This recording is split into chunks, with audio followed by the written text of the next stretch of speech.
நம்ம தமிழ்ல யான்ற சொல்லுக்கு பின்னாடி இருக்க ஒரு சீக்ரெட் சொல்ல போறேன். யானா விரித்து வைத்தல்னு அர்த்தம்.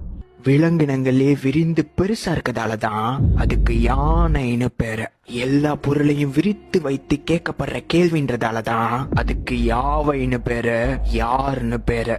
பாதை முடிந்த பிறகும் பயணம் நிக்காம விரிஞ்சு போய்கிட்டே இருக்கதாலதான் பயணத்துக்கு யாத்திரைன்னு பேரு. தமிழ் இலக்கியத்திலையும் சிற்பத்திலையும் அந்த பெரிய ராட்சச மிருகம் விரிந்து இருக்கதாலதான் அதுக்கு யாழின்னு பேரு. அந்த இசை கருவி மட்டும் அழகா விரிந்த வடிவத்துல இருக்கதாலதான் அதுக்கு யாழ்னு பேரு. தமிழ் இலக்கணத்தை வச்சு படைக்கும் படைப்பு எல்லை இல்லாம விரிந்து போயிட்டே இருக்குன்றதாலதான் அதுக்கு யாப்பு இலக்கணம்னு பேரு. நான் என்ன குறிக்கும், நாம்னா நம்மள குறிக்கும். இந்த விரிந்த பிரபஞ்சத்தையே குறிக்கிறதாலதான் அதுக்கு யாம்னு பேரு. சித்தர் வழிபாடுல ஒரு உடல் அழிவே இல்லாம நீண்ட நாள் விரித்து காக்க முடியும்ன்றதாலதான் திருக்குறள் அதுக்கு மருந்தன வேண்டாவாம் யாக்கைக்குன்னு பேரு.